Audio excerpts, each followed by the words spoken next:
Hey, Bomb Squad, welcome to episode 52 of TNT. Got a Thursday show on a Monday, a loser Monday. Just if I Yep. if I sound like I'm lacking life, it's because it was all sucked out of me yesterday.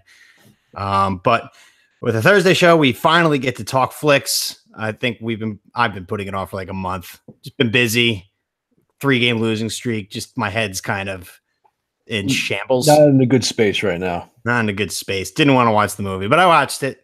It was good. We'll get to that. Then we have, of course, our world famous segments. But before we get into the talking flicks here, so I just put this in like a little note. I was walking from the store before, and like 100 yards away from me, there was an entire blind family walking towards me. A blind mom and 2 blind kids. An entire family of blindos? Yeah. So I was just staring at them. Because they won't know. I mean, is blindness like hereditary? I didn't think so.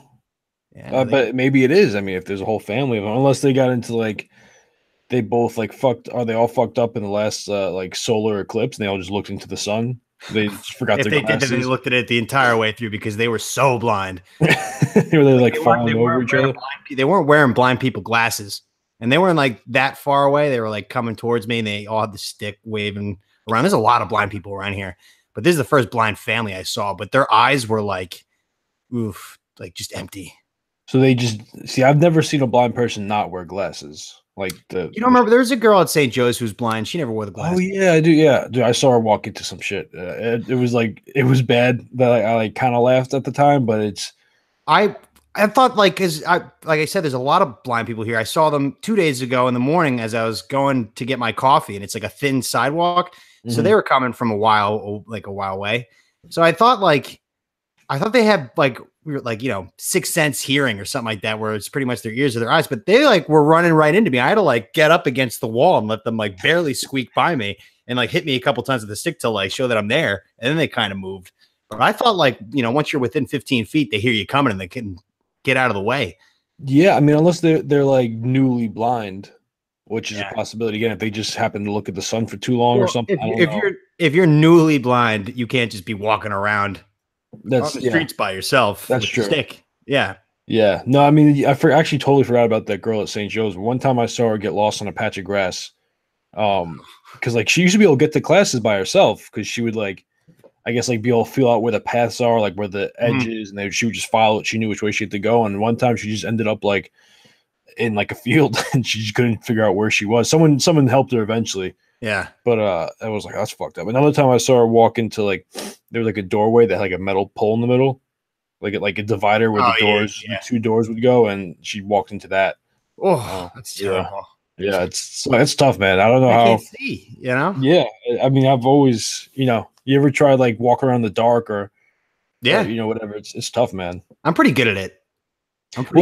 If you're like in your like your house or your room or something, it's easier because you know where everything is. But if like you're somewhere where you're not familiar with anything, you try to walk around in the dark, forget it. Yeah, you're bumping into shit. Yep. You never know when there's a pit that goes down to hell that you can fall into. That's all. That's your worst fear. I mean, that's the biggest thing you got to worry about. Yeah, that patch of grass story reminded me of something really fucked up that I did back in the day. Well, we went to high school with a kid who had no use of his legs. What's that? Is it paraplegic? Paraplegic, yeah. So he had like the Tiny Tim crutches. He didn't go with the wheelchair. Oh, so his upper body was like jacked, like Timmy or Jimmy from South Park. Yes, exactly. Okay. So he had those, and he would fall every now and again. You just like got to go help him, pick him back up and stuff. But when you got your car, when everybody got like their license, like it was vital, like right when the 8th period bell rung, that you like got your shit and like run to your car and beat the school buses. Because there's like a whole ton of them. So like if you get out before them, you're fine. But if you don't beat the buses, you got to sit there for like an hour extra and like wait for them all to get out. And it's fucking ridiculous. So it's just a mad dash to the parking lot. So I'm getting to my car. And as I'm going up to the front door, I could see in my mirror that this kid had fallen in the field and was kind of just like looking around like for help, And I was friends with him. Like he's a very cool guy. We all know him. But I kind of I made a big mistake. I turned my head around and looked at him, and we just locked eyes. And I just like pretended like I didn't.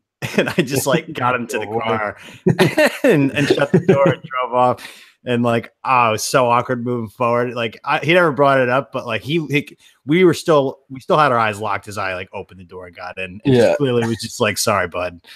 It's like, you know, figure it out yourself. You know how it is with the buses. I mean, I'll be here all day.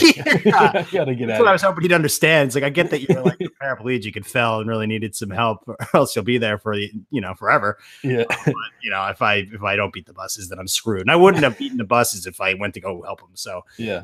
I can imagine if you like turned around to go back and he's like, no, save yourself. Go. What are you doing? Don't worry about me. The buses are about to leave. Oh, man. A little disability check. I don't know what to call it. I was fucked up. Disability banter. That's on me. All right. Let's get out of here. Let's go to Talking Flicks Classic 4-pack hybrid. All right. So our movie reviews here. So I had to watch Cabin in the Woods and you had to watch Beverly Hills Ninja. So a little polar opposite of two movies. But so Chris Farley's final movie before he died. What'd you think? It was funny. It was good. It was very stupid humor. Yep. There's nothing wrong with that. Nope. Again, I watched this probably 3 weeks ago, like, when I was supposed to watch it. Yeah. So I'm just going off of memory right now. I mean, the one thing that sticks out is, well, I mean, Chris Farley obviously goes without saying, one of the funniest ever. You put him in anything. Like I heard David Spade talking about Tommy Boy the other day, and he's just like, "Yeah, we got the script. I mean, it's just like two salesmen selling brake pads in Ohio. Like, not much, nothing really appealing there. But when you stick Chris Farley in there, it's fucking electric." Well, his physical comedy is just off the charts. Like everything he does is just hilarious. Like, every time he walks into the hotel, he takes his shoes off. Where are my shoes? And then that whole the one scene that stood out to me was the one in the hibachi place. Yeah, when he starts fighting the guy with the salmon. Like that like. If you've never like had to hold a salmon or pick up a salmon, because I haven't. So like, that's hard. Like those salmon were probably like 12, 15 pounds. Yeah. Like and to swing one in each arm like that, like just it's like that's difficult. That's a heavy fish to just swing around like that. Like I'm sure they, cleaned it out and made it a little bit lighter, but I mean he's a big guy, so I guess he could swing it around no problem. That was pretty funny. Yeah. Because I've always wanted to do that. I've always wanted to hit someone with a salmon. I've just never like. He was only going one hand. If you two hand with the salmon, you're swinging like a giant baseball bat, basically. Yeah, you just fuck anybody up. It's all slobbery too. But also for the Bomb Squad members who have not seen this movie, just in a nutshell, it's about like this white baby gets dropped off at like a dojo in Japan.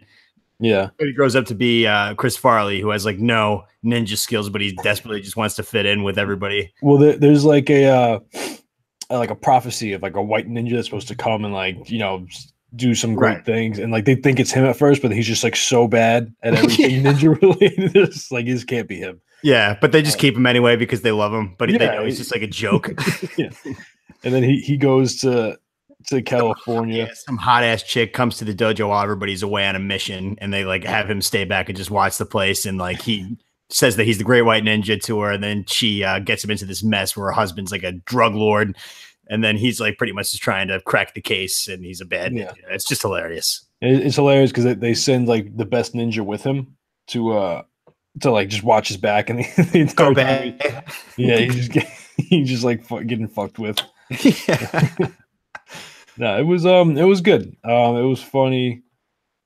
Again, like you're saying, Chris Farley, you gotta love him. If I had to give it a score, I'm gonna go with 6.8. 6.8 sticks of dynamite.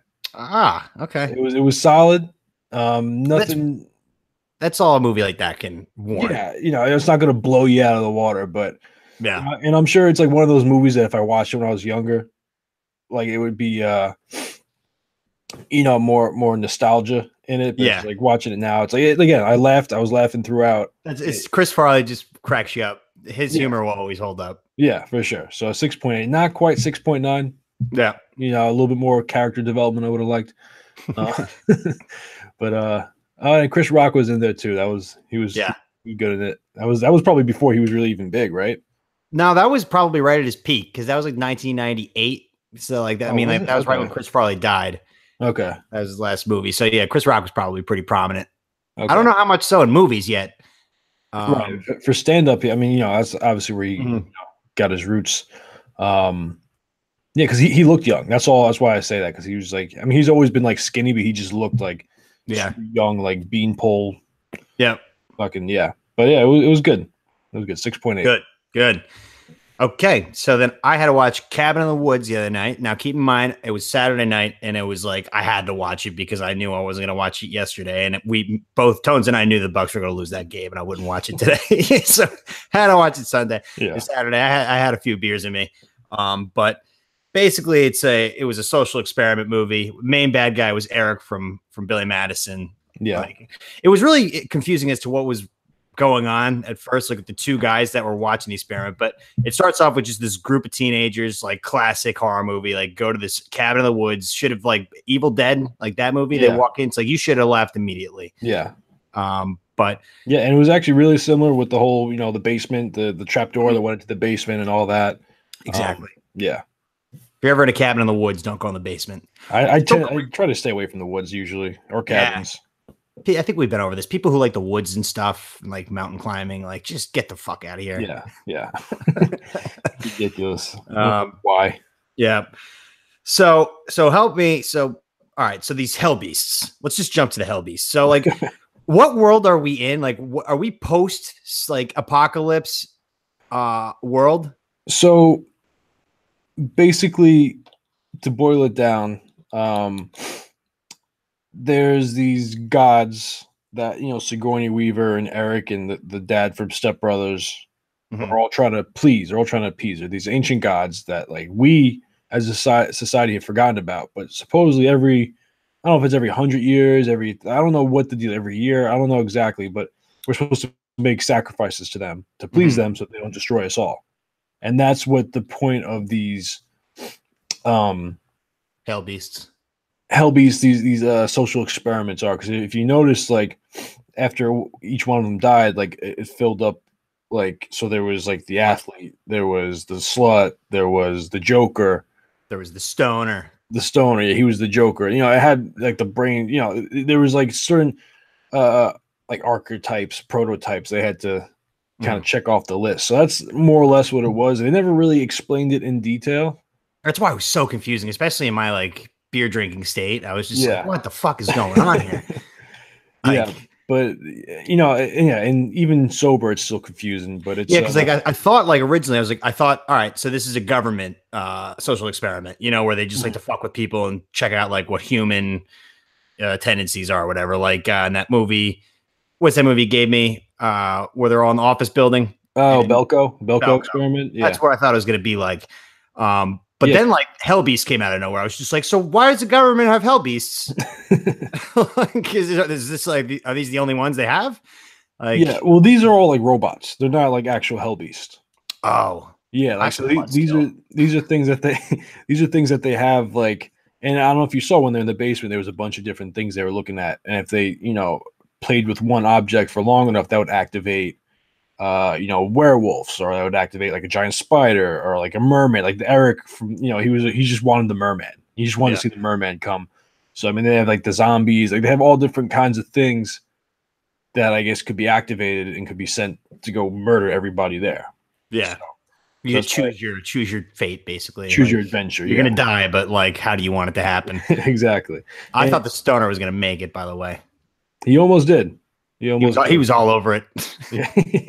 He knew something was up from the start. And they were like, no, dude, you're just high. You're just paranoid. Yeah, exactly. Like, no, like there's something going on here. Yep. Not right.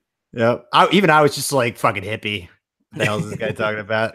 It's not an inside job. It's just fucking ghosts and goblins and ghouls. How funny was that shit when he pulls up in the beginning in the car and he has like the giant bong and it just like folds into like a coffee cup? Yeah, that was awesome. Give me one of those. So then as the movie progresses, so then Stoner and like the nice chick, basically, they're the two last standing. Then the jock comes out of nowhere. So this scene was crazy. So like he has to make a jump to like get out of there with, what was it, a motorcycle? Yeah, it was like a motorcycle dirt bike kind of thing. Because like basically where they went, there was like one road that went through like a tunnel. And that was the only way in and out. And they like blew up the tunnel so no one could get out. Right. So he was trying to like jump this ravine on like a dirt bike motorcycle kind of thing. Yeah. And then just like these computer graphics this wall of graphics just came up and stopped him, and then he just fell for like eternity. to the hell pit, the aforementioned hell pit you were talking about. I was like, right when that scene happened, I was just like, whoa.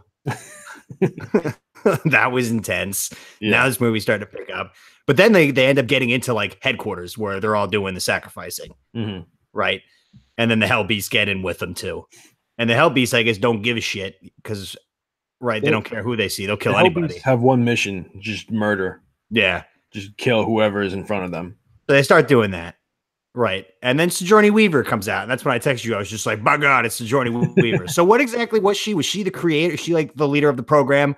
I think she was like the leader of whatever, like the company, government, agency, whatever the fuck it was. She's like the head person, basically. I think she's the one that like knows like, okay, these ancient gods are gonna kill us off if we don't do something, kind of deal. Again, like they don't really explain a whole lot. Like, this is a movie that I would like to see a sequel of if it's possible. I don't know if everything got like destroyed in the end. They don't really say. I don't think. But yeah, I don't know. She's just kind of like the head honcho. Or head hunchess. Yeah. I don't know. With they kill her. No, they did kill her. Yeah. That was a surprise. So that's probably why I can't have a sequel. Because like if she dies, then like probably because everybody else, like Eric from Billy Madison and the dad from Step Brothers, both died. They all died. Yeah. But if you remember, there was like one they're looking at in like Japan. There's like other countries that were doing the same thing that they all failed. So I don't know. Again, I don't know if like these actual like ancient gods were actually a thing that like just destroyed everything afterwards. But you know, it'd be kind of cool just to see different countries, different perspectives, different going on. Maybe other like past ones, other past like things where they didn't survive, kind of deal. You know, I got to read more into it to be honest, because like it was so confusing, but I'm starting to get it now. And then at the end, how did they die again? Because I just remember that being like, whoa, terrible way to go. Two main characters, the stoner and the chick. They were just like because I think they were on this big like stone platform kind of thing, and then I think I actually watched this at the same time I watched Beverly Hills Ninja, so I'm trying to remember myself. And they like looked down, there was like all this weird smoke monster things down there, and I think that just kind of earthquakes started rumbling and then bumbling and stumbling and just fucking like I think that's like where it ended, if I'm not mistaken. Yeah. Okay. So that stinks. Terrible way to go. Yeah, I mean, if they should have just let him kill the virgin or kill the girl or whatever. Just like, hey, listen, I'll save everybody. Yeah, I guess it's easy for me to say sitting here. Yeah, record my podcast, but yeah, that's right. That was the thing. He could have gotten away if he just killed her, right? And then he would have lived, right? Yeah, that's what they told him. So you know. Oh, you know what? I don't buy that though. That was probably a trap. It might have been a trap. But like you know, you have to deal with that conscious now, and now you're gonna die. Yeah, like, you know. Well, at that point, you were gonna die anyway. It's worth a shot. If you were gonna die and she was gonna die anyway, you might as well, you know. Yeah. Give it a shot. Kill her. Yeah. Kill the bitch. Yeah. All right. So I give this movie. I can't give it too high of a score because it was so fucking confusing. Fair. But I'm gonna give it a 7.3 sticks to dynamite. Interesting. Okay, good. Yeah, good score. Yeah, just I didn't write anything terrible about it. Like that's usually when you get the low scores when like I write something I don't remember and like I'm looking through my notes and I'm just like, oh, here's the movie review. I would expect another 6.9 because it's kind of like a more of a middle of the road movie. Like I wasn't expecting like a 9.9 or anything. All right, you know, but 7.3. That's a good score. Yeah. I think you definitely get some originality points. You know, just because again, like like we were saying, it started off as like your typical like horror movie, teens in the cabin in the woods, and it's just like. But like, well, the opening scene was like Eric from Billy Madison and Dad from Step Brothers in like their science lab, and then they cut to that. So I'm just like, all right, I'm confused right off the bat. But I'm happy it wasn't just like a regular, just government Belko experiment. If it was, I would have hated the shit out of it. Yeah. But like when you throw Hell Beasts in there and stuff like that, then you kind of like hook me in a little bit more. Yeah. Okay. I'm a sucker for Hell Beast movies. But duly noted. Yeah. Okay. So we got our new movie assignments. So what am I watching? You are watching. This was actually on my list, and it was also user Bomb Squad request. Cousin J-Mac, Train to Busan. So Train to Busan is a Korean zombie movie that takes place mostly on a train. I'll just leave it at that. Okay. Yeah, Subtitles, I assume. Yeah, subtitles, but That's all right.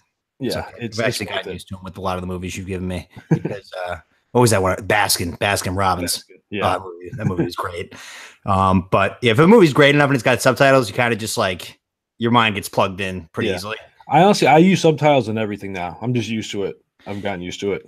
I used to do that, but the subtitles on the Amazon Prime app, the yellow and black ones, those things suck. I think you could fuck around with the colors or not, whatnot. Yeah, I just need some good old fashioned white. Yeah, subtitles. Just be discreet. The black and yellow, it's just like, oh, it's too much. Way too much. Yeah. So I have one written down, but I'm gonna give you. There's 3 options. Okay. So 1, you could do another Chris Farley movie. 2, you could do a horror movie, or 3, you can do a top 5 Tom Heavy movie. Well, since it's October, I'm gonna go with the horror movie. Okay, that's the one. That's the only one I wasn't prepared for. So hold on, let me go to my notes because I was gonna give you The Exorcist, the original. Right. But I've seen that. You've seen it, yeah. But I wanted you to like look at it again from like it's a book kind of standpoint. Well, let me go to my notes here. I got a lot of movies written down here. None of them are scary though. All right, you're gonna watch White Noise. That just popped in my head. White Noise. Okay, I don't think I've seen that. It's got Michael Keaton. I've only seen it once, and I just remember it's fucking terrifying. Okay. All right. Yeah, let's go. Okay, White Noise. I'll go with that. I haven't seen it in like 10 years. I forget what it's about. But you remember being terrified. My brain was just like, oh, this one was fucking scary. Yeah. that movie there's a lot of cheap shots in that movie of like screams. Like this is before like Paranormal Activity where they like the jump scare was mastered. Like this is just jump scare city. So okay. Yeah. It sounds familiar, but yeah, I haven't seen it. I remember it being really good, but also being like, this is too fucking scary. Like, not like eerie. It's just like they keep fucking scaring me with this shit. Like, things keep fucking popping up. Stop popping up and scaring me. You give me a heart attack, for Christ's sake. Okay. All right. So let's move to the 4-pack hybrid section of this. What movie makes you automatically cry every time? What movie makes you look like a little bitch? Pursuit of Happiness. Oh yeah, the Will Smith one with his, say what you want about his asshole son, but this movie, in fact, it's based on a true story. Also, it's just this guy, he's trying to just make it, he's just trying to get a job. He's really just trying to get a job. He's not even trying to like make it. He just wants to like feed his kid. Him and his kid are slowly dying and homeless. And, he's got to cover all that up. Yeah, he's trying to make it seem like everything's okay for the kid, because you can't tell a kid like we're gonna die if we don't get food. Yeah, tomorrow. You can't like freak out. I mean that one scene where he's like in the train station bathroom. Yeah, he's like trying to get in. Yeah, that tugs at the heart, tugs at the feels every time. Yeah, but that one, I was between that and The Land Before Time. You ever see that one? I haven't. I've heard all about that. What was the dinosaur's name? Littlefoot. Littlefoot. Yeah, it's basically like the actress like got like killed by like her like family or something like the actress, the little girl who did like the voice behind it, like died like the most brutal death. I don't know about all that. Oh, I just know it's basically like Bambi combined with Lion King, but with dinosaurs. Looks like you're about to get choked up right now. Yeah, Have you ever seen Fox and the Hound? Way back in the day. Same. I just remember like fucking everybody up. Really quick, I want to look up how this girl died. Now I'm kind of curious. Because it's always all over the internet. I think it was like a murder suicide, and I think, or it could have been worse. Time murder. Judith Barcy. How did the girl from Land Before Time die? Gabriel Damon. Was shot and killed by her own father at the age of 10. Jesus Christ. Yeah, I had a feeling it was something like that. That's brutal. Yeah. What the fuck is that guy's problem? Jesus. 10 years old. Unbelievable. Okay. Did you say both of yours? Yeah, you did. Yeah. Yeah, Pursuit of Happiness. Yep. So I have Rudy, Tears of Joy. Really, same with Yeah. Pursuit of Happiness, Tears of Joy. It's a Yeah. whole long ride, and like he wins. There's all kinds of tiers in there. It goes from sad to happy. You know, it's like it's Yep. a gradual climb. But yeah, it's definitely all kinds of It's a glass case of emotions. That movie.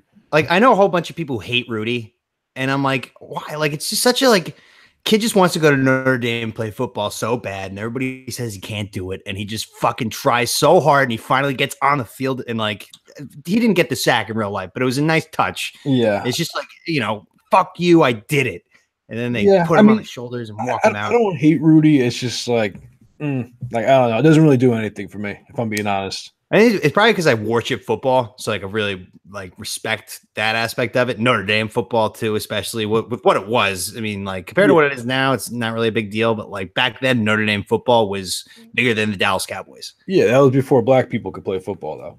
Yeah, especially Notre Dame. Yeah, yeah. No, I mean, it's a cool story. But yeah, I don't know. For me, it just doesn't really do anything for me. It just doesn't. I don't know. Like, and you're, I'm not saying there's anything. It's not saying it's a bad movie. It's just like I watch it, I'm like, oh, okay. Like, I don't know. Black hole of a heart. And then I have Perks of Being a Wallflower down. Yeah, I know that tugged at your heartstrings too. I was a Yeah. crier. Cried that movie every fucking time. yeah. I only seen it the once, so I didn't feel right putting that on my list. But if you watch it again, it will get you. Yeah, it'll probably get me even more this time, knowing it's coming. Yeah. All right. So the next question here: what is an essential life skill that most people do not have? I just want to say most of these questions don't have anything to do with movies, but I'll answer them anyway because I'm a team player. Sorry about that. It's all right. It's essential life skill. I don't know if it's essentially an essential life skill, but changing a tire. I have that down too, Yeah, no one like every time I've been with someone that gets a flat tire, I end up fucking changing it. which is the worst. I haven't had to actually do that for somebody, but I'd be pissed to actually have to go out in like the highway and fucking put on the donut. Yeah, one time I had to do it. It was me and a couple of my buddies. We were home for college, winter break, and we were going to I've told you about this place, Candlelight with the wings. Oh yeah. We were driving there, and my buddy had a flat, and it was January. It was like midnight. We just pulled over on the side of the road, and neither of my friends knew how to change a tire. And it was like 20 degrees out, and I had to change the fucking thing. I was like, "You motherfucker!" It wasn't even my car. I was like, Yeah. Like, I mean, like a driver's ed, they didn't teach you that. Like, they teach you everything, but that you think like they teach you that one. Like, that's just like a father-son like day. Yeah, well, that's how I learned. The first time I got a flat, my dad was like, "All right, I'm just going to show you, just so you know, in case you have to do it again." Which, I mean, I guess if your father doesn't know, and like so you bring it to the shop to get fixed, Yeah. that's it. You're just never going to learn. But it's such like it's not hard. It's just like a pain in the ass. It's time. If you get on your knees, you got to jack the car up, which is fucking frustrating to like angle the jack of like. You got to get just right under there. Yep. And then you got to plop it up, and then you just take all the lug nuts out, and then you take the tire off, and then you put the spare on, and then you plug the lug nuts back in, and then you lower the jack, and then you get yourself to where you can get a good tire. It's simple. It's like 5 or 6 steps, but it's like, especially with the like the tools they give you, it just takes forever. Especially when you're trying to like raise it or lower it. You got these like bootleg ass fucking. Oh, getting the fucking donut out of the car is forget about it. If you have anything in your fucking trunk, jambalaya, you and your fucking mouse. Fucking cat. Isn't that the most infuriating sound? I can't really hear it too loud. I hear like little like kind of scratchy noises, but I didn't notice it until you started yelling. Fucking can't stand it. I always forget. Like I set up, we start the podcast, and I forget that I like didn't take it away from her. You don't hear that? I hear it now. Yeah. God, you know what? 1 second. Every time. You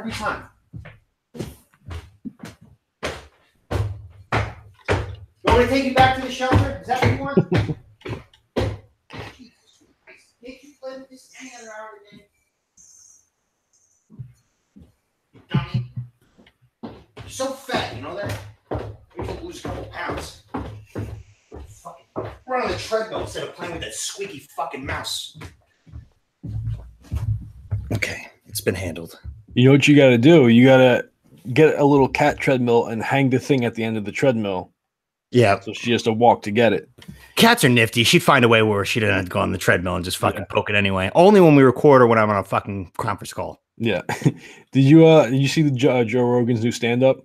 No, not yet. he has a whole like 10-minute bit about how cats are just psychopaths. It's one of the funniest things I've ever seen. They really are. Yeah. No, Because they're smarter, like, I mean, like, than your average dog by far. oh yeah.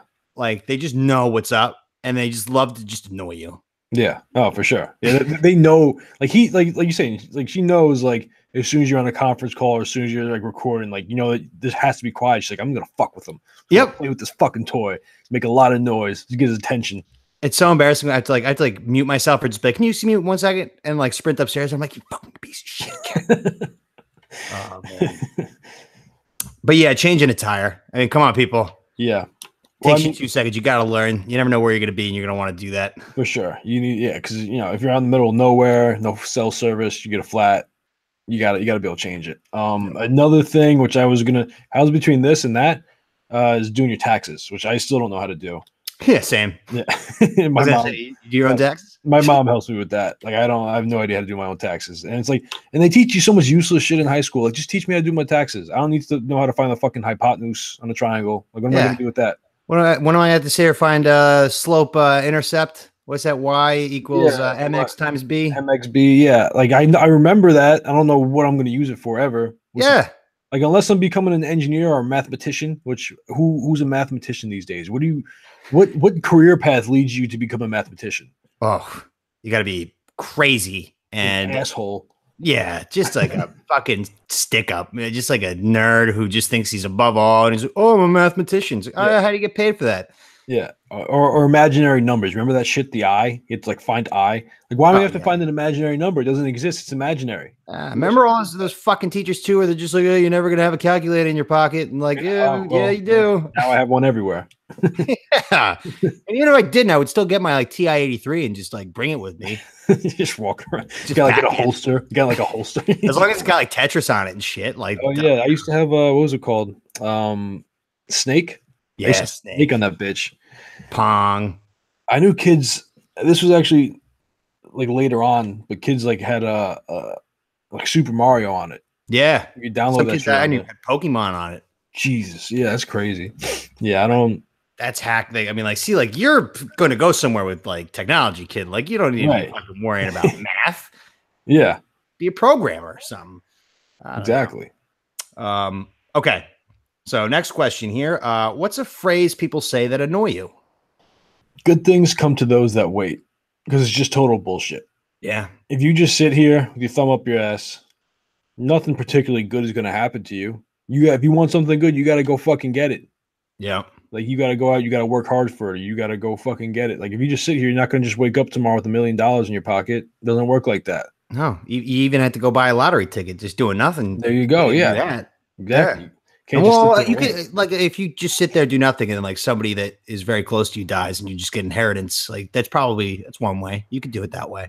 But that's not like if you go, but I see what you're saying, but like, even if you're out there working hard, you're still going to get that regardless. So it's not because you were doing nothing. It's just, that's outside of any, internal factors. That's an external factor. Where this phrase is supposed to apply is like, I'm a Bucks fan, right? And we haven't been to the playoffs since I was 15. And I'm 26 now, about to be 27. Like, when is this supposed to, like, when is that supposed to come true? Because I'm sitting here, I thought things were good. Now it's just come down to a crashing halt. That's what they just tell people that like in your position, they're just in utter despair. It's like, you just gotta be patient. You just gotta wait. It's gonna come. I've waited long enough. I'm at the point where I snap on like family members to just like Tom. It's just a game. I'm just like, it's more than me. Damn it. No idea. I put so much blood, sweat, and tears, like literally blood, sweat, and tears into this team. And just nothing. Yeah, it's no, yeah. I mean, sitting around waiting is not going to do shit. I can't do anything. Like, I can't like go down there and coach him. Yeah, I mean, you could sit around and wait, but it's not like just because you wait, it's going to get better. I mean, look at the Cubs. Look how long it took for the Cubs to fucking win a World Series. I'm just saying, I'm just throwing it out there. Yeah, it's dumb fucking saying. What do you got? Finna. all my friends say finna, like, for everything, and it's just like, dude, can we grow up? Yeah, I know what it means, but like I never like understood like where it came from. It's not like it's an abbreviation of anything. It's just like It's like I feel like it started You off as a finna typo. get some food? I'm just like, I feel like it just started as a typo because if you look at the keyboard, like the G and the F are right next to each other, and the O and the I are next to each other. You know, so go for. like gonna, like you want to I'm gonna get some food instead of I'm finna get some food. Like I feel like it was just a typo, and someone's like finna. I like that. I like that. I like That's the sound fucking of that. stupid. Like whenever my friends say it, I'm just like, are we still in high school? I'm like, what are we doing? You say that shit in public? You finna want to go to the mall? I'm like, See, I always thought that was like a black person thing. I didn't know. I mean, I guess it's kind of like, you know, all my friends like I brought up, they love Future. okay. Yeah. They're all big Future fans, and I think they just kind of, you know, so it's kind of just like a what's good kind of deal. Regurgitate whatever he says, yeah, which is impossible, but they find ways to do it. Yeah, but the what's good, but that's across the board. That's across the board for everybody. That really took things by storm. I've told you, like the first time I got asked that, I was just like, I don't know how to answer that. Yeah, finna. That is really. I've always thought that is dumb. I've never said it. I've never watched it just because it looks dumb. Like I've made a conscious effort to not say that word just because it looks dumb. Yeah, it sounds dumb. And if I do, I'll be forcing it, or I'll just be like kind of mocking my friends for them their use of it. Like it's only like 3 of them, but they're just like, "Oh, you finna like go golfing or something like that?" I'm just like, "Can you just ask me if I want to go golfing?" And that sound like such a fucking idiot. Yeah, because that's what you sound like when you say that word. It's not a word. It is obnoxious. I don't understand it. If it was a word, it would. I feel like it would mean finish. You'd be done with something. Yeah, or yeah. I don't know what it would mean if it was an actual word, but yeah, and like you know, like you're saying, like if someone says, "Oh, I'm gonna do this," like it's an abbreviation of going to. You know, I'm going to do this. Like finna, literally, like it doesn't. It's just I'm convinced it was just a typo. Oh yeah, whatever it is, it's made up. It's make believe. You're not gonna find that in the absolutely the Merriam-Webster dictionary. Maybe one day they'll add it in because they do that. They've been adding like I'm sure if you look in the dictionary, they have like LOL and stuff like that. Yeah, like meat pie, cream pie. That's probably already in there. All right. So final question here of the hybrid. What made you start hating a band or an artist that you once loved? Well, Kanye. I mean, I think that's pretty self-explanatory. Well, has he always been like crazy, like lunatic? He's always been somewhat crazy, but it's like these last couple months is just like the last year to 6 months has just been like it's just taken off. I mean, he's always been a little off, but I mean, his music has always been so good that was it right when he started supporting Trump, or was he doing like crazy shit before it that like kind of turned you off to him? It was honestly the Kardashians. The Kardashians are a scourge on all men that come into that household. I mean, you look at Bruce Jenner is a woman now. Yeah. You look at the one sister's husband who ended up having a real bad drug problem. Lamar Odom almost OD'd on boner pills. Oh, is that what it was? It was coke and boner pills. It was a combination. They found them in a brothel. Just like he must have had a fucking boner. Yeah, a boner and a half. And then now Kanye going nuts, and even the brother Rob, he's just like a fat lazy mess. Like I heard stories about that guy. Yeah, he has his own sock line. I think I don't know if you're into socks. Like, what do people watch with them? Like, is there still like a TV show? Oh yeah, Keeping Up with the Kardashians. That, and then just people just follow the shit out of them on social media.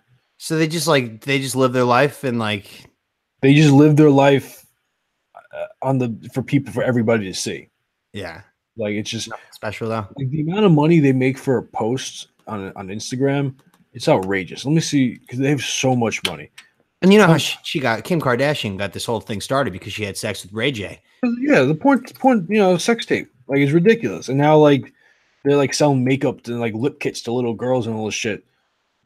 It's ridiculous. I mean, it's the American dream, I guess. Is her ass disgusting? Dude, her ass is like a shapeshifter. It's like sometimes it looks real good, and other times it's just like I don't know if you saw the South Park where she just looks like a hobbit. She looks like a hobbit. Like it's true, like sometimes, but I don't know. Sometimes it looks really good, and sometimes it just looks like fat. It just looks. Would you be able to penetrate anything with an ass that big? No shot. Yeah, no shot. No shot. All right, let me see what this says. So, apparently they can make Kim can make up to $500,000 for a branded post. Oof. She's 95.1 million followers. That's like, that is, how many people are in the United States? Like 300 mil. Okay. So that's like saying something. She's got like a lot of it locked down, but yeah, like a third of the country. I'm sure there's international followers too, but yeah, she's making a $500,000 for like a sponsored post. Like, you kidding me? yeah. Just to fucking hit a button. Yeah. It's insane how much power these women wield. And you know what? I'm not even mad at them because it's like, you know, for buying into their bullshit. Yeah, exactly. Like if someone said to me, like, here's $500,000, like post this fit Post tee yourself like basically nude and just like tones. It's just like post like George Costanza like underwear pics, like that Burt Reynolds who's just laying on the fur rug. Yeah. I do that shit for $500,000. Hell yeah.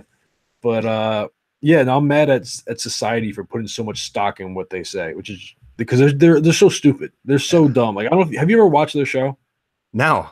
It's awful. It is the worst fucking thing ever. It's just like you watch it and like each episode just bleeds into the next, and all of a sudden you look up like, I've been watching this for 3 hours and I just feel so fucking Do they like stupid. run into problems where they're just like, oh my god, they're out of stock at the shoe store of that's exactly what it does. They leave it on like a cliffhanger, like right before the commercial break, and then like it comes back and it's like, oh, there actually isn't a problem. And they just keep going. They just leave it in this cliffhanger. You're like, oh, and then it's just like, oh no, actually it was fine.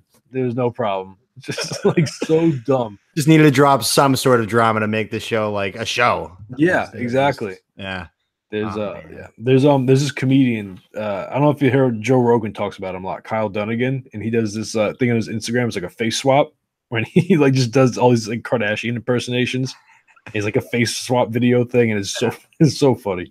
You gotta check him out. But so, do you think like how like out of touch do you think the Kardashians are? Do you think they're just like completely out of touch with like what being an actual human being is supposed to be? Or do you think they're 100% just like ego plastic people at this point? Oh, 100%. Everything they do is so calculated, and everything they do is solely based on like they want people to think of them like a certain way. Like they can't actually be themselves. They're just tailored to. Absolutely. I mean, I don't know if you remember a couple of years ago, Kim allegedly like someone broke into her like hotel room. Oh yeah, I remember that stole all those diamonds. Yeah, that was like maybe at gunpoint. But you know, that was like a month before like the new season of Keeping Up with the Kardashians was coming out. No. Yeah. So like that's, you know, did she make it all? Yeah, because it happened in like France, right? Yeah, it was in Paris, I think she was, and like that happened like a month before a new season was supposed to come out. So it's just like get everyone talking about us again. Yeah. You know, kind of deal. Like everything they do is so calculated and for publicity. So they made that all up? I think so. It was never proved, but I think that was probably. I wouldn't put it past them because, bro, like she has so much money. Like, why would she not have security guards with her? Especially when she has like millions of dollars of jewels with her. Yeah, yeah. And she put it on fucking social media of all of her jewels and where she keeps them. Yeah, it's like, oh, I keep this necklace in this drawer. Like she's like, oh, look at all this, and then like an hour later, someone's like kicking down her door, like, give me your shit. I'd so much rather just be a normal guy with like medium amount of money than like her. Yeah, no, fuck that. That's like fuck that. You're basically living like a fake. You're a completely fake human being. You live in like a zoo exhibit. She probably spends all of her time off camera just staring at herself in the mirror. Like one of those sociopaths who just like every single second she gets, she's looking in the mirror, trying to like make sure everything's perfect. Like, take a look around, lady. Enjoy the ride. She's just like tweezing her eyebrows, like making sure there's not a hair out of place. Yeah. Like spanking her ass, making sure it's nice and round. Putting lip injections in, just like juicing those lips up. She'll get hers. She'll have a Botox attack, I bet, one day, and like she'll just look horrible. A Botox will blow up. Attack? You think someone's gonna attack her with a bunch of Botox? Well, like one Botox surgery goes wrong, and then she has to fix it with more Botox, and then that one goes even more wrong, and then she ends up looking like Joan Rivers, I think it was, who had the really fucked up lips. Yeah. I mean, I don't know. They have so much money, they could get anything fixed. I feel like. Is Bruce? I mean, what's her name? His name? Caitlyn. Yeah. What's she up to? I don't know. I haven't heard about her very often. Is she just like being a lady, like out and about? I guess, yeah. I don't know. I mean, she's probably just running people over with the car. I guess. I don't know. I I heard like I don't I forget how long ago it was. I heard he was like starting to like regret it a little bit. I don't know about regret, but like he's like I might change back. There's no change in that back, buddy. I don't know if he got his dick cut off. Oh, well, if he didn't, then I guess he could change it back. But I don't think he went that far. Yeah, because he got the throat, he got the Adam's apple shaved all the way down. okay. I remember he was doing that for a while, and then he kind of just like Kardashian makeup, and Mrs. Doubtfired him, except made him into a Kardashian. Yeah. And then yeah, because he's not attracted to men. So he just wanted to be a lesbian. He just wanted to be a woman. What a fucked up thing. Yeah, this country has gotten to. It's great, and he was like getting all these awards for like bravery and like all this stuff. Like, yeah, I guess and people wonder why. People fucking wonder why Trump won the election. Is because people are so sick of all this shit. You're getting the medal because like you cut your dick off because you want to be a woman and like you're a former Olympian. And, like, yeah, I get it, it's brave, but like, then you're gonna come back and double down and just be like, you know what? I don't really want to be a woman anymore. But you got all these awards. Yeah, you got to give him back. Give him back, buddy. These Courage Awards became like awards for like Halloween costumes. But anyway, more or less, yeah.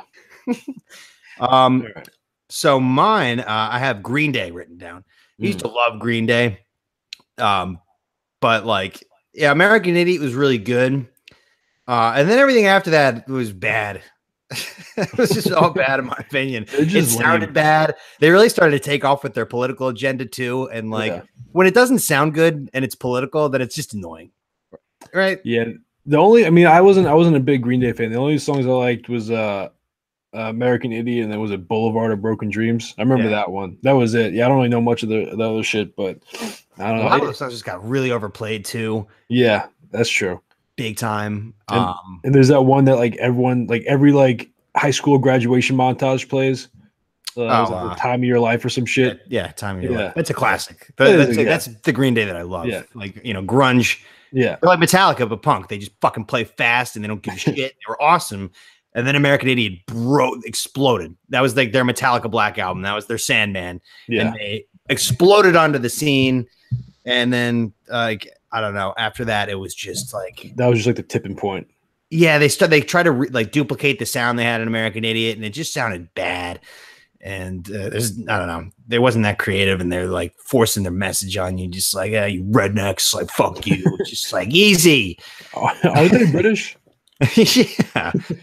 Yeah, we can make fun of our rednecks. You can't make fun of our rednecks. Yeah, it's like we get it. He called us a redneck like 10 times. Stop calling me redneck. Yeah. Are they still making music? Oh yeah.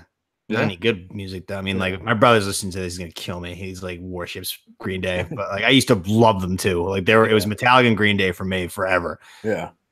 But yeah, Green Day just like I haven't listened to it. I mean, if I listen to Green Day, I'm going back to Nimrod, which came out in like 1995.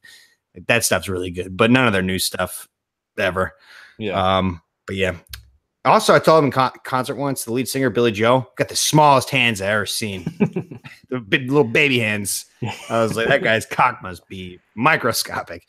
Yeah, I don't know. They always kind of freaked me out with all the eyeliner. That's why I never really got into like the punk and like I guess like the emo bands, whatever. Like this, everyone like guys wearing eyeliner. I don't know, it just looks weird. They didn't really do that much back in the day. That was the thing. They had like the blonde hair like dyed and stuff, and like they'd have a little bit of that stuff, but like it was just punk. It was different, like with the big tube socks with like the red stripes on top and the shorts. They look fucking ridiculous. They were cool, but now they're the eyeliner. They sold out. They're lame. They're fucking lame now. Yeah, sucks. Metallica sold out for a little bit, but they realized they sold out, so they fixed it and they're back. So yeah, all good. Okay, all right. So we got to get to our world famous segment. So Taylor X, hit it. Okay. So segment number 1 is do you remember?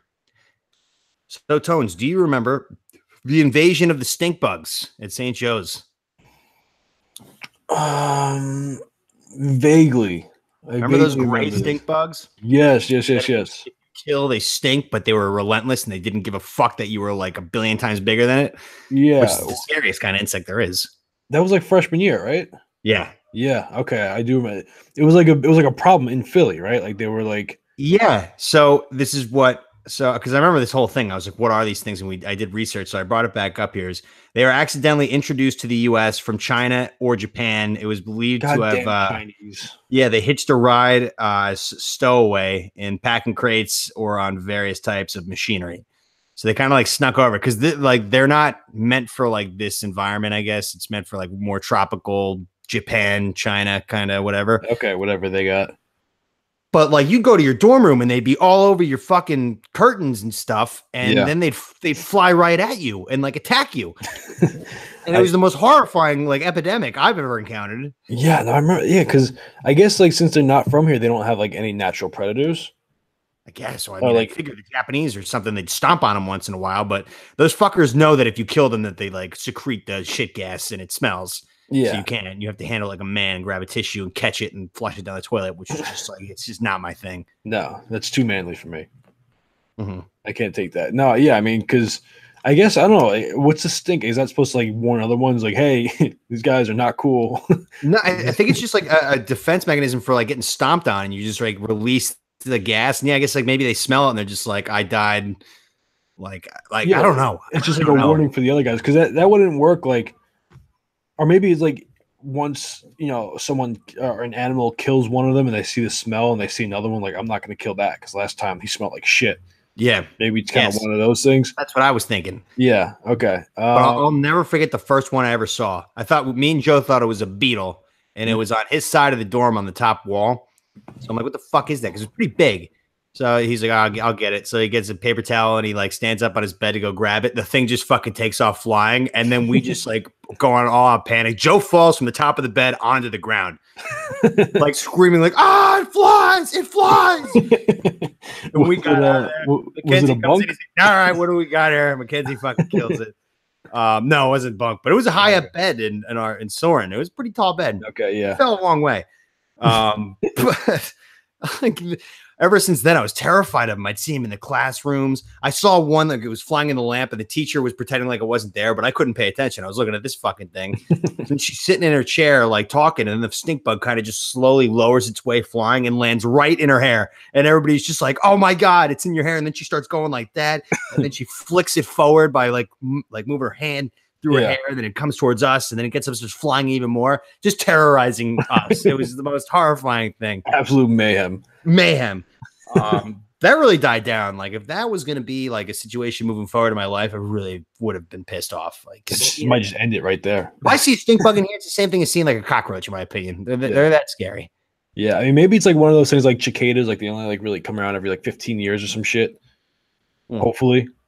They're not supposed to be here in the beginning. Yeah, like I guess Yeah. Japan was just using shit crates to ship their shit, and the shit bugs came with them. Yeah, well, that's like it's like in Florida. If you go like in the bayou, there's a lot of Oh, motherfuck. We I had a gotta guest. gotta get. Mark down the soundbite. I'm gonna give it to you. Every time we have a soundbite come in, I have a perfect theme song. Who is it?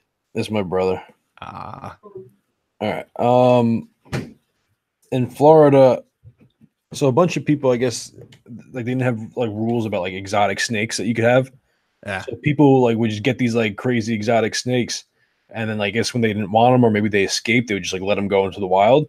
And they don't have any natural predators, so they're just like kind of taking over like the swamps in like this in Central Florida. Where Yeah. there's like, really nothing going on. Where it's just gators and like swamps and stuff. Like now these like giant fucking snakes are just like taking over. It's the same thing. So I guess like these stink bugs come over. They don't have any natural predators like any other insects or animals that eat them or kill them. So it's just like, all right, let's start fucking, boys. Yeah. And just like repopulate. Fuck that. Yeah. It's Well, great. they're out of my life. They're probably still at St. Joe's, I bet. You should ask your brother about that one day. But Well, he's not from St. He doesn't go to St. Joe's, so oh, he doesn't. no. Oh, I okay. can see if maybe he wants to go down and check it out, but yeah. That's not necessary. Yeah. All right. So that's the do you remember? So then segment number 2, we have an Ask a Gay. Okay.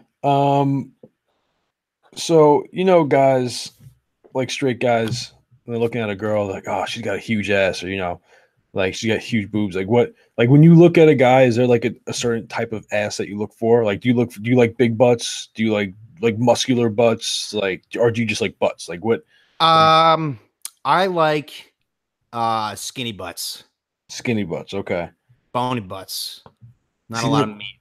That doesn't seem like enjoyable. I mean, again, I don't know. Yeah, no, it's not so bad. Like, because the inside of like two butt cheeks, like when it comes down to business at the butthole, like there's plenty of cushioning. There's plenty. and my dick isn't too big. So it's like perfect. Like the big butts, I'm just like, when I'm looking at a big butt from behind, I'm just like, yeah, you're fat. Like, that's it. Like, even if you're not, like, I see a huge, like, fat ass, I'm like, I'm a fat person. Yeah, I mean, that's the thing with like guys, like girls, like have like the naturally just have like wider hips. Yeah. So it's like you have a skinny girl with like a nice big ass, but like guys, if you have a big ass, you're just fat. Yeah. You know. Yes.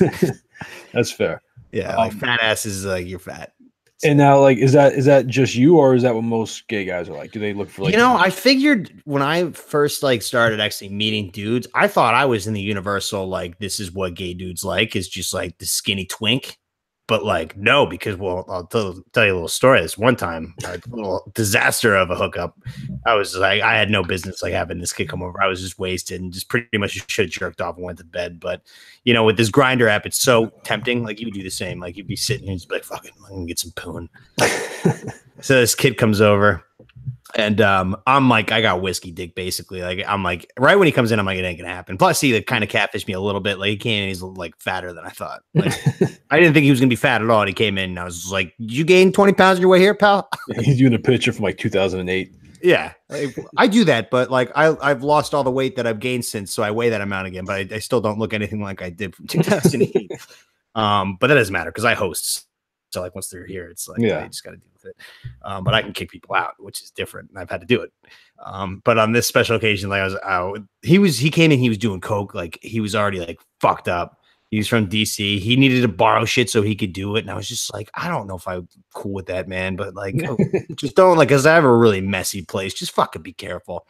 So then like he sits down. I don't really want to do anything. I'm already pissed off that this kid's coming in here, like being a fat ass, like doing coke all over my shit. So then he just like pulls out my iPad and he's just like, let's watch porn together. So as we've discussed, I keep all my porn tabs open. So he started digging through like my entire collection. I'm sitting here. I don't know. I've never done this. I was just that's a classic. Like that's a good one. Like you should check this one out. Like it's a good one. He was saying like, I'm not into twinks. Like that's not my thing. I was just like, have you seen them? They're beautiful. It's great. And he wanted to pull off some bear stuff. And I'm like, that ain't gonna work for me, buddy. That's a one-way street. I'm gonna sit here mashing a soft dick, and you're gonna be getting off and being fat and stuff. Like, do you want to eat food instead and eat that? Get out of my house, fucking fatso. You just like have a raw steak, you just throw it out the door. Go get it, get out of my house. But yeah, that was interesting. I was like trying to like tell him like, don't close out any tabs. Yeah, it's What's this? Oh, that was a classic one. I found that one a few months ago. I like to revisit it every now and then when I'm like really in a slump trying to find new ones. So let me ask you. I mean, you have all these tabs open. Does your browser ever just like freeze up and close down? Yeah, but they like it never to the point where all the tabs close out. Okay, you just like restore whatever, and they all come back up. Yeah, pretty much. I've gone back to a couple, and like some of them have been deleted. That kind of stinks. It's a tough day. It's a tough day, but a lot of them are still there. They're good. I rarely use them. I still find new stuff. It's all good, but like, you know, you just have them there just in case. You never know. Like one pops in your head, just like, I don't watch that porn all the time. Yeah. No, listen, I know that situation. I know that scenario. Many times. I think a lot of people get that. A lot of people can relate to that. Bomb Squad looking at you. We know you got tabs open. All kind of twink porn on your iPads. Yep. Well, not necessarily that, but if that is the case, let me know. I got my own place. Anyway, all right. So that brings us to our third segment here, which is a what's good. All right. So I had to listen to what's it called? Wu Gambinos. Wu Gambinos, but by the Wu-Tang Clan. Yes. Yep. It's on Raekwon's album. Yeah. So I don't have much to say about this. It's pretty long. It's pretty much just like them reasserting their dominance over everybody. It's just them like rubbing the balls in your face, just being like, fuck you, we're better than you, and like suck my dick. We're out of here. And like if you don't like it, we're gonna fucking kill you. That's the other tone that you get in it too. More or less. Yeah. I mean, and the thing you said about it being long, that's the one drawback about like the Wu-Tang Clan is like every song they have is like just about all of them are on it. And there's like 7 or 8 of them. So it's just like, all right, everyone just gets like 30 seconds. Go ahead. Yeah. It was they went pretty nicely, but let me see what I wrote down here. Formation leaking out your faucets. Time to forfeit your crown and leave the grounds. There's a new sheriff in town holding it down. I think I just really like that one. I don't think I have much to It's say. This is a great rhyme. it's actually information leaking out your faucet. So it's like kind of like Oh, if you shoot someone in the head, it's like their brains, like their information is like leaking out their faucets, so they can't snitch. Yeah, exactly. I accidentally copied down an N bomb here, so skip over that real quick. Watch a beat. Ninja. Watch a ninja get blown out his motherfucking dome piece. Deceased laid to rest. There's jet money, underground money, submarines, and rings. Too bad you fucked up, dummies. Yes. Yeah. I'm always just like amazed how like you could just write these songs and just not get in any trouble. Yeah, like, I mean, how investigations don't open and stuff. Well, you take some creative liberties with it. I mean, I'm sure not all of this happened verbatim, word for word. What if I wrote a rock and roll song about how I want to murder Drew Brees? Like, you think that would go over nicely?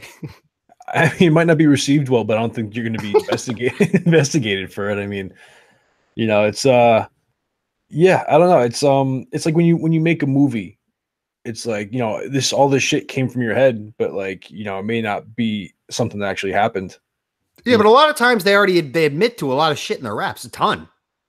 Again, like a lot of it, like, it's kind of the whole freedom of speech thing. Like I could say whatever I want. Doesn't mean it's necessarily true. Like Eminem, that's like one of his big gripes with people when he first came up was he would say shit and they'd be like, oh, it's the devil talk and all this shit. He's like, I'm just saying words, man. Like it not necessarily true. Yeah. But yeah, these guys, they're intense. They really fucking, they're all about just asserting dominance. I'll tell you, can I let you know a little secret though, Tones? Sure. They're not that good. They're not good enough to be saying this shit. I mean, like the stuff that you've showed me, like they're not in the elites. They're just like considered up there. You know what it is? So they try to scare you. Well, no, you know what? I mean, this song came out in '95, right? The first album came out in '92. So these guys are sort of say the OGs. They've been around. They're the ones who did it first. Like if you look, like it seems like every kind of generation builds off of what the last one did. Yeah. So like listen to it today, it is a little bit dated for sure. Yeah. But it's you gotta like you listen to classic rock. If someone who listens to like I don't even know what current rock is like, but like they might say the opposite. They might say, oh, classic rock is too simple. It's not good enough. Whatever the case may be. I mean, everyone, even like old movies. Like you ever Citizen Kane? You ever watch Citizen Kane? No. Fuck that movie. It's considered to be one of the best movies of all time. I watched it like 2 years ago. It sucked. Yeah. But it's just because like an older movie and like I don't know. I guess we're used to different shit. We grew up on different shit, so it's kind of like I can see what you're saying. Like it's definitely not, especially a lot of the shit I've given you. It's definitely not what you're used to. Right. Well, I mean, like, because even Nas is older, and Nas is like talented. Yeah. I mean, well, see, Nas is a solo artist. I mean, these guys kind of, not to say that they're not talented, but they all kind of worked off of each other. Yeah. Again, like they're not making a whole. I mean, they did release their whole albums, which didn't do as well for the most part. But I mean, Nas, he basically did all of his albums, a couple features here and there, but all the Wu-Tang albums, like each guy, like I said, did 30, 45 seconds on a song. Right. It's a lot easier to do that than to write a 5-minute song by yourself. Yeah, that's true. Going back to with like the previous generation thing, like it just sucks. Metallica took all the heat for it. I think we talked about it on here before. Napster killed the music industry. Like they ended up winning. So music as a whole changed big time because selling albums is no longer where you make your money. You have to have the one big solo hit or if you're a rock and roll star, you have to do it on the tours. Like so that's why like all these guys who want to make it big now, they have to just come up with a smash hit. They can't come up with like a big album that's creative where you sit down, you buy it, you go to the store, you buy a CD, you let it just play and it's a masterpiece. Nobody does that anymore. It stinks. And like, that's what, like, we're fighting against that so hard. And people are like, Lars Ulrich is such a cheap bastard. Like, doesn't want me to have this fucking music. It's like, well, buddy, it ain't free. I'm not doing it for me. I'm doing it for everybody else. No, I mean, people want their free shit. No, because I mean, you look at stream like Spotify, like Apple Music. Like, I'm pretty sure they make like nothing. I was heard somewhere they make like 0.0008 cents per stream. Yeah, like I think the stat was like Taylor Swift, one of her songs had like, I don't know, like 200 million views or listens on it, and she made like 20 grand. Yeah, it's ridiculous. No, I agree that is ridiculous. But like most of these guys, they make their money off of their like off the touring now. You know, they'll make like it's how Metallica's been on tour for like 3 straight years now. They probably for like their families like, where's dad? he's it's like, you know, back in the day you'd go away to war for a couple of years, like they're just out touring. That's it. Yeah. It's like, it's a pain. Like if you're like not a huge artist, like it's impossible. Like you're like a struggling artist. That's it. For sure. Yeah. I mean, well, I mean, now it's a little bit different with, you know, with SoundCloud, especially with the rappers. Like a lot of these guys, they don't get signed. They just go make their music. They put it up for streams, and like you make more money off of that. Like those numbers we were talking about, that's because those people are signed to record labels. Right. Like the record labels take a huge chunk of that. Absolutely. You know, but if you're solo, I think it's a little bit more manageable. But the record companies, like they take a ton of your shit, but like they get you on the radio stations, they get you on billboards, they get your name out there, this and that, and they promote the fuck out of you. Absolutely. Like who Macklemore is the guy who didn't sign a record deal, and he did all of them. Like that's 1 in a million. Yeah, like that's just. But he kind of set a precedent. Like there's definitely more guys now who are out there doing shit on their own without record labels because of him. You know, he was one of the first ones to do it. Like now, and not all of them are good. You know, like there's definitely the SoundCloud rappers. It's like a whole subgenre. It's like those guys with the face tattoos, like the colored dreads. That just like they're the ugliest people of all time. Yeah, they're the worst. But like, I mean, I kind of respect the hustle of going out there and just trying to. I mean, that's kind of what we're doing in a you know, in a certain respect. I mean, we're not, you know, ODing on fucking drugs and pills and stuff and mumbling. Have a good time. I mumble sometimes, but I mean, we're going out there. We're trying to put our craft out there, put our, you know, put our balls on the table and be like, hey, here's my balls. You like them? It's fun though, ain't it? It is. I like taking my balls out. Yeah. Nice. Yeah. Wow. Nice and cool. Yeah. So solid jam. All right. So that brings us to our 4th segment here, which is a Let There Be Rock. All right. So you had to listen to Don't Look Back by Boston, my #1 song that I go to when I pretend like I'm a shredding guitar player and I'm just playing in front of a huge amount of people, and people are like, oh my God, Tom's so good at guitar. I could see, I heard once they like heard the solos coming, I was like, okay, I could see Tom. I could see Tom walking out to this. Yeah, no, it was a good song. Basically what I took away from it is like you just don't want to sweat the small stuff. Yeah, I don't know what the song's about, to be honest. I just wanted wanted you to hear the guitar. I mean, basically what they're saying is, you know, don't dwell in the past and let the road take you where it's going. You know, go with it. Don't look back. Don't like worry about things that had happened or will happen. Just go with it. You know, and like he finally realizes, like, I finally see the dawn arriving. I see beyond the road I'm driving. Like, it's just him. He's just like, look, I'm just going. I'm just driving. I'm not looking back. I'm not looking back. And then his passenger is just like, don't look back. And in the backseat, he just like ripping the guitar. But were you able to like plug in, like when I told you how this he's the one who invented the sound system from MIT? Yeah. That guitar sounds. I can see it. I don't know how you would do it with your air guitar. I'm sure you'd be like turning some knobs or something. I just pretend. No, it's all foot pedals that you like transfer. Like once you click down on one pedal, and then it just holds that riff and plays it on a loop, and that's your rhythm. And then you just play solo over that, and then click again, and then that plays on a loop. That's pretty much what it is. Okay. But it gives him the ability to play like different cool space sounds and stuff. Right. But yeah, it's very creative. So I like to think that I went to MIT and invented that, and like I'm playing that at the dorm, just like tested it out, and people are like, yo guys, like come here real quick, and like let me show you what I wrote. You just, I just lay that down, and people are just like, oh my God, it's so good. It's like in Tenacious D when the dude's head just like explodes. It's blowing his mind. Like that's it. You just I live for imagining. I don't live in the real world when I'm like I'll just be like, yeah, like I'm just gonna fucking plug in and just pretend to be somebody that I'm not. That's really sad. Yeah, it kind of sounded sad, didn't it? When you say it like that, yeah. Well, that's what I want most in life, is to be a rock and roll star. But like, Jesus, like, you know, something just doesn't happen that way. It's just a dying breed. There aren't rock and roll stars anymore. There really aren't. There's no rock. There's like all the rock and roll stars. They've been written. Like Metallica is still like on top of the world, and it's been after all these years. And they're my dad's age. They're literally my dad's age. They're 57. Like but. Post Malone is the new rock star. Yeah, and I think he's cool, but like he's so ugly and like I don't know. He doesn't play shredding guitar. Like that's the thing. Like I want my guys having shredding guitars. I get that. That's the problem. Is no one plays guitar anymore. No one plays instruments anymore. Why? Because it's too fucking hard. That's why I didn't play. Probably, yeah. I mean, it's probably easier to just like make a cool sounding beat on the computer and just say words over it. I'm shocked there hasn't been like a new Van Halen yet. Like I'm sure there has been, but it's like a kid with no charisma, just like this geek Asian kid who can play every note and like play like gnarly like Dragon Force, but nobody gives a shit because he's got no long hair. He doesn't have chicks fucking all over him. He's not like slamming beers and like. Well, and that's the other thing is like there's not as much music in it anymore. Yeah, so it's just like there may be someone who's super talented out there, but it's like why is a record label going to give him a bunch of money? Because it's like no one's going to buy his albums, no one's going to listen to his shit. Yeah, damn, that's a shame. Yeah. Shame. All right, let's move on to our final segment here, which is a Stay Woke, a special Stay Woke.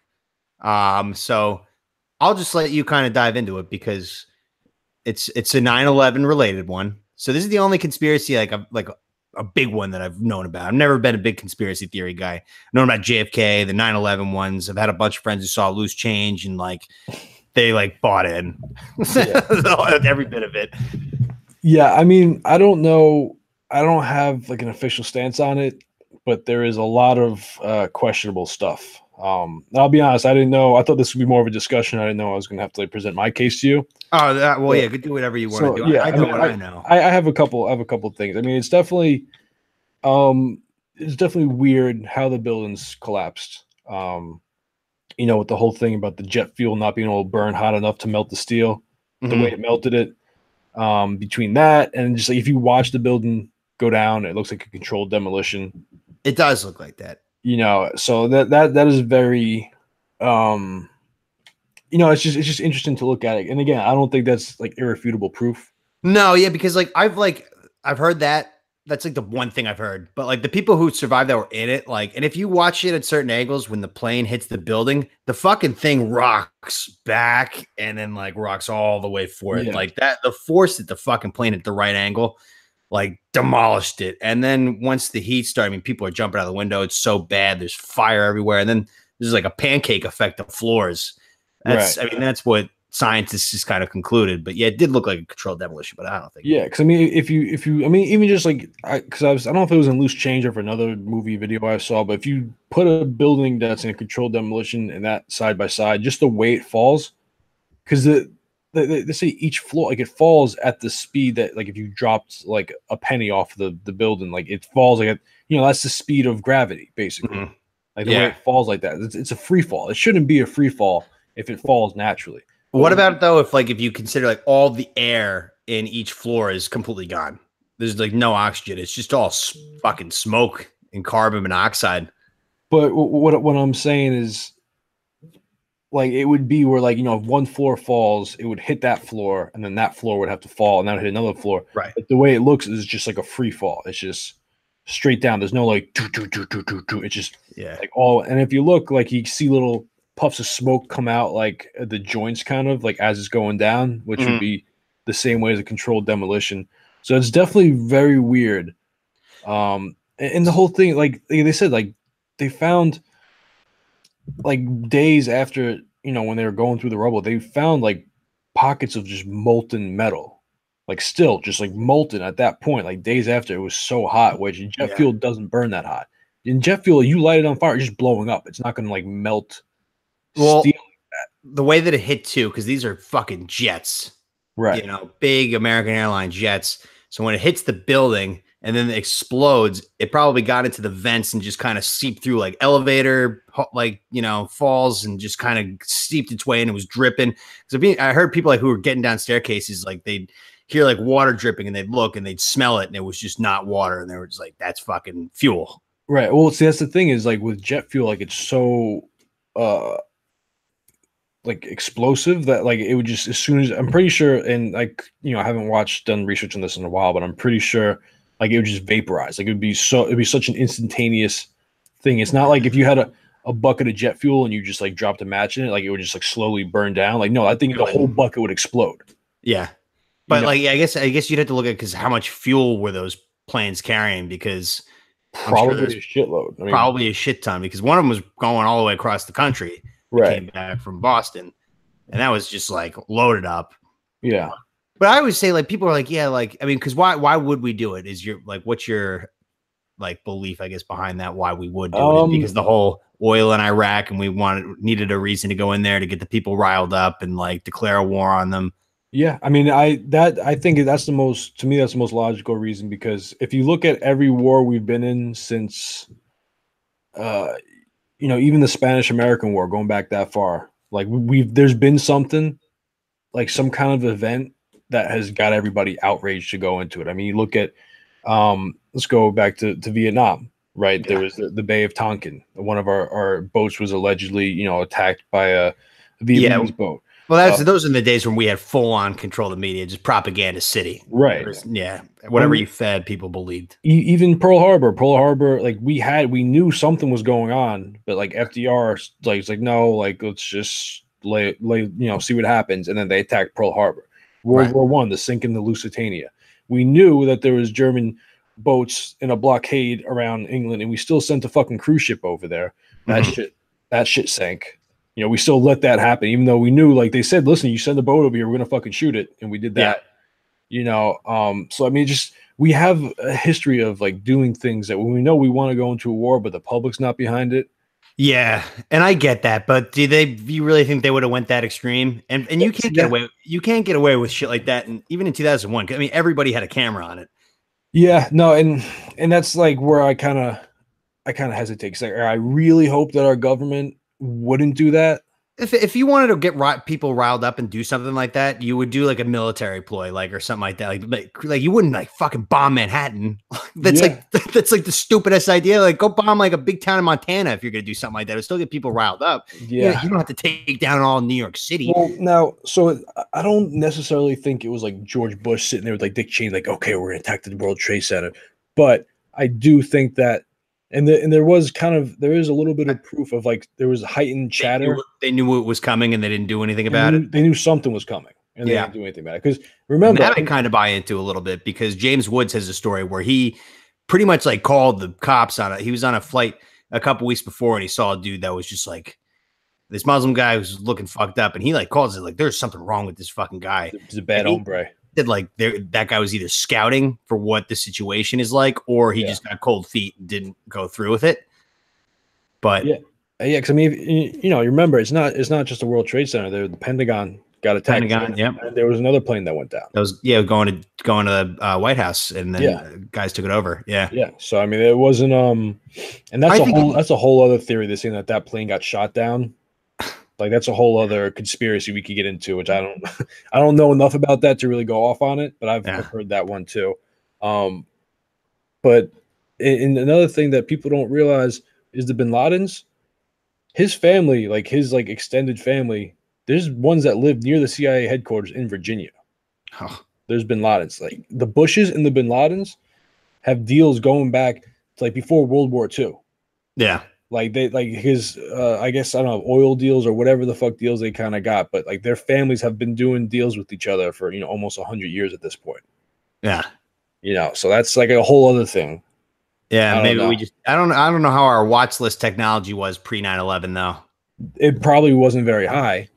It's bullshit. Our TSA security still blows.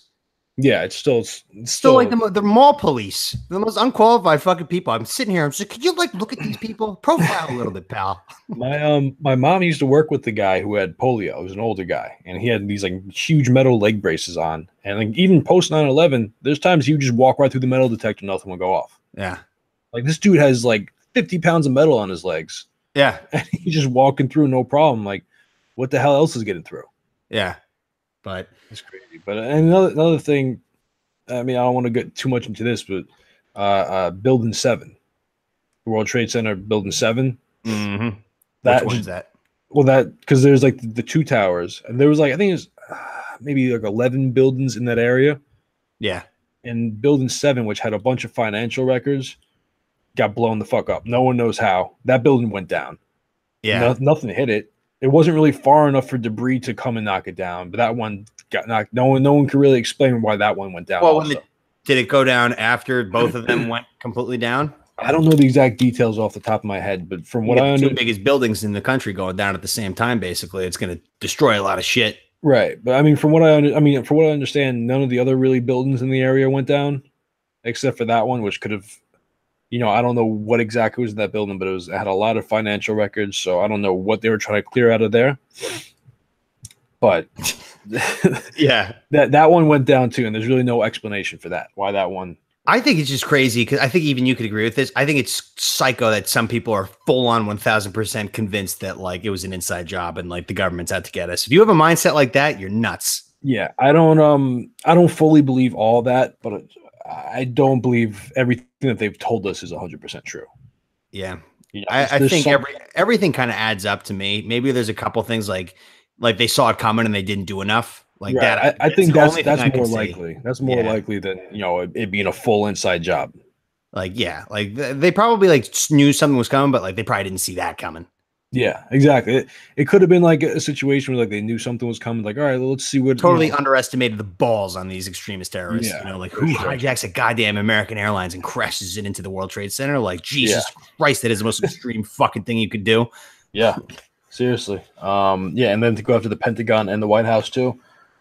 I mean, and the Pentagon got fucked up. People forget that was like 400 people died in the Pentagon one.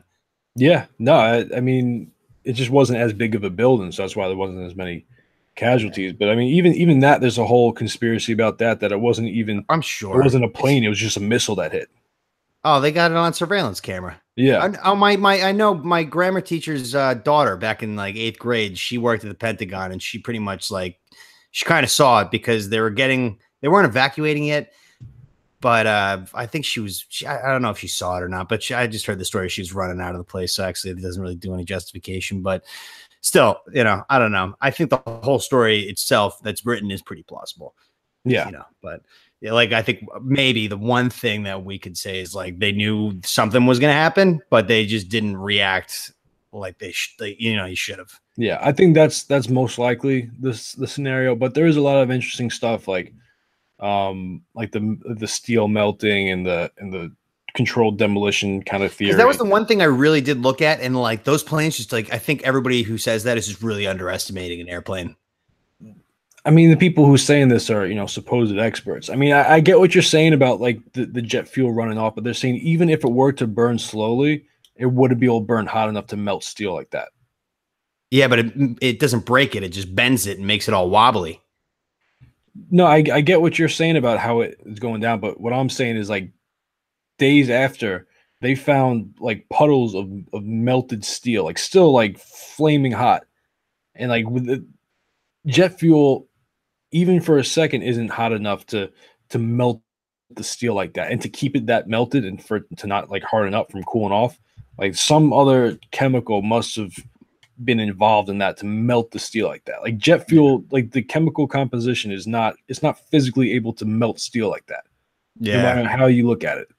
Unless it's like a full jet plane 747 no. Jet no, like so you're convinced that dynamite was placed inside the Twin Towers? No, I'm not saying planes. I'm not saying that. What I'm saying is jet fuel, no matter how you burn it, how you ignite it, no matter what, it does not burn hot enough to melt steel. I've heard way different. I've heard that's already been debunked. You see that steel guy who does the steel thing back and forth? No. Where he wobbles it? Yeah, he does the whole thing. I'm not talking about steel wobbling or bending. I'm talking about it melting, like it turning into a liquid. Oh, well, I mean, you can look at it that like it's not going to melt completely, but like I don't know. I'm not a scientist. That's what I'm saying is they found like puddles of melted steel, like days after, still melted because it's two very big buildings, two very big planes, a lot of jet fuel. I don't think you're understanding what. All right, It's just I'm not going to. It doesn't matter. Okay, hold on. I'm getting blown up here. My Chell date is already late. But we're gonna have to push the 9/11 conspiracy theory talk to another time about jet fuel burning steel beams. But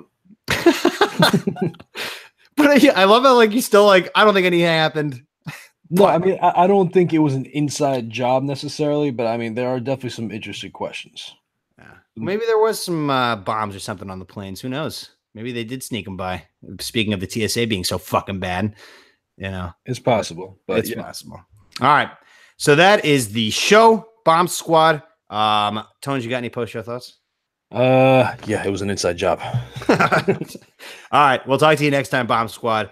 Have a good week. And rest in peace, Mike Smith.